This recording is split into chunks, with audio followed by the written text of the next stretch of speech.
शुरू करते हैं आपकी वर्कशीट नंबर 106 यानी 106, ठीक है। तो आज आपकी इंग्लिश की वर्कशीट है ये। पहले आप लोग इसे अच्छे से लेबल कर लेंगे, डेट डाल देंगे, क्लास, अपना नाम, अपने टीचर का नाम सब आप लोग लिख लेंगे। आज आप मैरीगोल्ड की वर्कशीट को पढ़ेंगे, यूनिट 7 गुलिवर ट्रैवल को, ठीक है। चलिए तो पढ़ना शुरू करते हैं। लिखा है गुड मॉर्निंग स्टूडेंट यानी गुड मॉर्निंग प्यारे बच्चों। I am sure you are all fine यानी मुझे यकीन है कि आप सब लोग अच्छे होंगे। We have read the autobiography of Gulliver यानी हम लोग अभी जो पढ़ रहे हैं ना, ये ऑटोबायोग्राफी है किसकी? गुलिवर की। ऑटोबायोग्राफी का मतलब क्या होता है? यानी कि वो चीज़ जो हम अपने बारे में अपने आप लिखें, ठीक है। यानी कि हम अपनी ज़िंदगी में के बारे में अपने आप लिखेंगे, मैंने ये किया, मैंने ये किया, मैंने ये किया, मैं यहाँ गया, है ना। तो अपने बारे में जब हम लिखते हैं तो उसे ऑटोबायोग्राफी कहते हैं, ठीक है। He has described his adventure journey to the land of giant where he came across many giant things. अब ये बताते हैं कि उसने अपनी जो एडवेंचर जर्नी यानी जो उसकी बायोग्राफी है उसमें उसने एक एडवेंचर के बारे में बस जिक्र किया था। जहाँ वो गया था वहाँ पे बहुत बड़े बड़े लोग थे। तो देखते चलिए पढ़ना शुरू करते हैं कि इसमें था क्या। देखिए क्या है, Gulliver travel is an autobiography यानी गुलिवर ट्रैवल जो है वो एक ऑटोबायोग्राफी है। ऑटो मीन्स सेल्फ, ऑटो का मतलब क्या होता है? अपने आप, एंड बायोग्राफी का मतलब होता है लाइफ स्टोरी यानी वो स्टोरी जो अपने आप लिखी गई हो अपने ऊपर।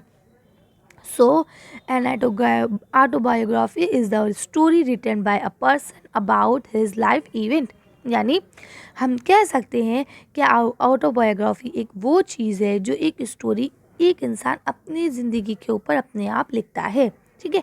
ये कोई कहानी नहीं होती है, ये रियलिटी होती है। यानी कि अब जैसे मैं हूँ, अब मैं आप लोगों को पढ़ाती हूँ, ठीक है। अब मैं कहूँ कि मैं अपनी एक किताब लिखूँ, उसमें लिखूँ कि मैं ये हूँ, उसके बाद ऐसे लिखूँ कि जैसे इस साल जो है यहाँ पे लॉकडाउन शुरू हुआ, फिर मेरे दिमाग में आया क्यों ना मैं उर्दू पढ़ाना शुरू करूँ।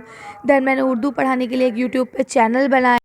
देन हमने क्या किया, फिर मैंने उर्दू पढ़ाना जब शुरू करा तो फिर लॉकडाउन और ज़्यादा हो गया और फिर आपकी जुलाई शुरू हो गई, जिसके बाद आपके स्कूल खुलने थे लेकिन नहीं खुले, तो बच्चों की पढ़ाई तो ख़राब नहीं करनी थी गवर्नमेंट को, तो उसने वर्कशीट भेजी, तो मैं वर्कशीट बना रही हूँ, है ना। तो इस तरह से मैं अपनी बायोग्राफी में ये सारी चीज़ें लिखूँगी। फिर मैं लिखूँगी कि मैं वर्कशीट बनाती हूँ, बच्चे मुझे इतना प्यार करते हैं, इतने ढेर सारे लाइक्स करते हैं। तो ये मैं अपनी कहानी अपने आप जो लिख रही हूँ ये क्या कहलाती है? आपकी ऑटोबायोग्राफी कहलाती है, ठीक है। अब यह पहला क्वेश्चन लिखा है, are you interested in write an autobiography? क्या आप लोग अपनी ऑटोबायोग्राफी लिखने के लिए इंटरेस्टेड हैं? Let's start. चलिए तो शुरू करते हैं। दिस विद एन एक्टिविटी, इस एक्टिविटी के ज़रिए ऑल अबाउट मी, इसमें हम ऑल अबाउट मी जो ये एक्टिविटी का नाम है इसमें हम अपनी ऑटोबायोग्राफी लिखते हैं। How you can write about autobiography या ओवर योर सेल्फ यानी आप लोग यहाँ पे अपने बारे में लिख सकते हैं। आई वॉज बोर्न ऑन, अब पहले बताइए आप कब पैदा हुए, यह आपको लिखना है कि जैसे मान लीजिए 1 जनवरी यानी 1 जनवरी 2020 में पैदा हुए, तो यहाँ आप अपना डेट लिखेंगे। उसके बाद यहाँ लिखेंगे माय फैमिली, तो अपने मम्मी पापा के बारे में लिखेंगे कि माय फादर नेम इज़ ये, माय मदर नेम इज़ ये। चलिए एक काम करते हैं, इसको ना हम लोग पूरा देख लेते हैं आंसर शीट में ताकि आपको अच्छे से समझ में आ जाए, ठीक है। उसके बाद यहाँ आप क्या लिखेंगे, दिस इज़ मी, यहाँ आपको अपना फ़ोटो लगाना है, ठीक है। आई एम स्पेशल बिकॉज, अब यहाँ आपको अपने बारे में लिखना है कि मैं क्यों स्पेशल हूँ, ठीक है। My favourite sports and my hobbies are, यानी मुझे क्या खेलना पसंद है और मेरी हॉबी क्या है।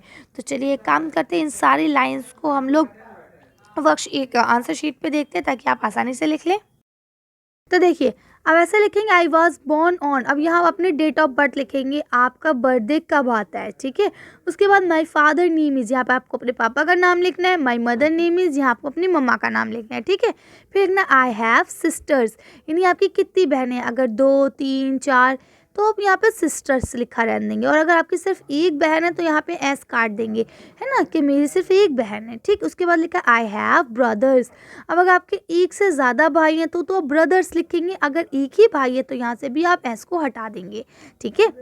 आई एम स्पेशल बिकॉज, मैं स्पेशल हूँ क्योंकि मुझे डांस करना पसंद है। आई लाइक टू डांस, मुझे डांस करना पसंद है इसलिए मैं स्पेशल हूँ। ठीक है, उसके बाद लिखा my favourite sports are cricket and badminton, यानी मुझे क्रिकेट और बैडमिंटन खेलना पसंद है। ठीक, अब आपको जो चीज़ें आप पसंद है ना, आप ये अपनी पसंद के अकॉर्डिंग बदल सकते हैं। ठीक है, my hobbies are watching cartoon and listening song. ठीक है, मुझे कार्टून्स को देखना और गानों को सुनना बहुत अच्छा लगता है, ये मेरी हॉबी है। अब आपको क्या अच्छा लगता है यहाँ पे आप अपना लिखेंगे। ठीक है, चलिए तो आगे पढ़ते हैं।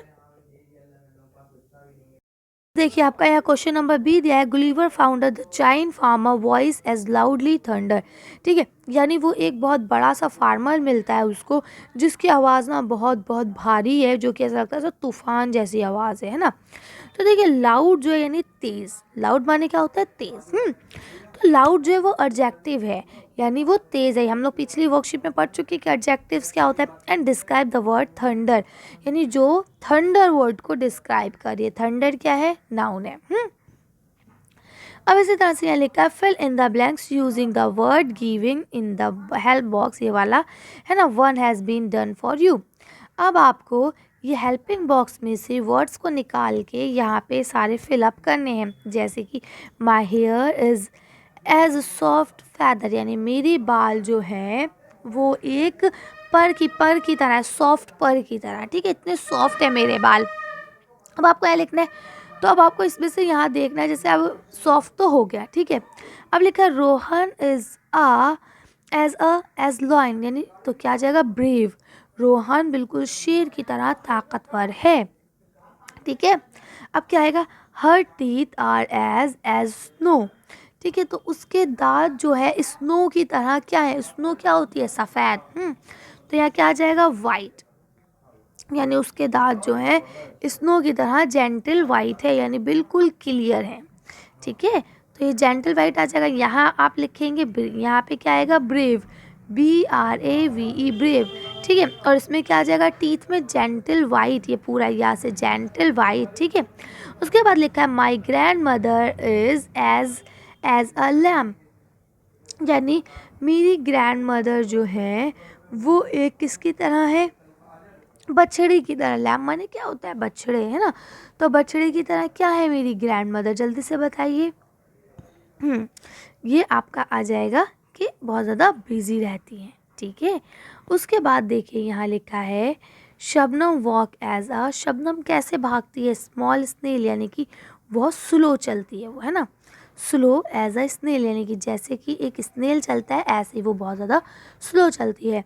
उसके बाद यहाँ आप क्या लिखेंगे, गुरमीत रन एज अ चीता, यानी गुरमीत जो है वो ऐसे भागती है जैसे कि चीता। तो यहाँ क्या आ जाएगा, फास्ट। ठीक है, तो आप इस तरह से सारे लिख लेंगे।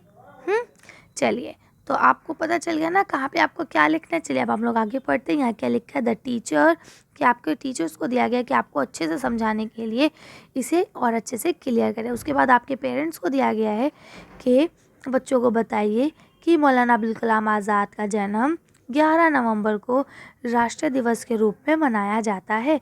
हमारे देश के पहले शिक्षा मंत्री थे ये। ठीक है, बच्चों को ये भी बताइए कि शिक्षा कैसे हमारे उज्जवल भविष्य के लिए बहुत महत्वपूर्ण है। हमें पूरी मेहनत और लगन के साथ सीखने की कोशिश करनी चाहिए। तो देखिए, ये हमारे देश में एक इंसान थे जो कि अब हमारे बीच नहीं है, यानी कि वो मर चुके हैं। उनका नाम था मौलाना अब्दुल कलाम आज़ाद। ठीक है, उनका जन्म कब हुआ था, 11 नवंबर को, जिसे हम लोग राष्ट्रीय दिवस के रूप में मनाते हैं। अच्छा, इनका जन्मदिन क्यों मनाया जाता है, ये हमारे देश के पहले शिक्षा मंत्री बने थे। आज़ादी हुई उसके बाद पहले शिक्षा मंत्री यही बने थे। ठीक है, तो अब उसके बाद कहते हैं आपको ये भी बताना है कि हमें किस तरह से पढ़ाई करनी चाहिए और पढ़ाई से क्या फ़ायदे हैं। तो देखिए, जब भी हम पढ़ाई करते हैं तो हम बहुत अच्छे इंसान बनते हैं, हमें हर चीज़ समझ में आती है ना, हम गलत बातों में और अच्छी बातों में डिफरेंस कर सकते हैं।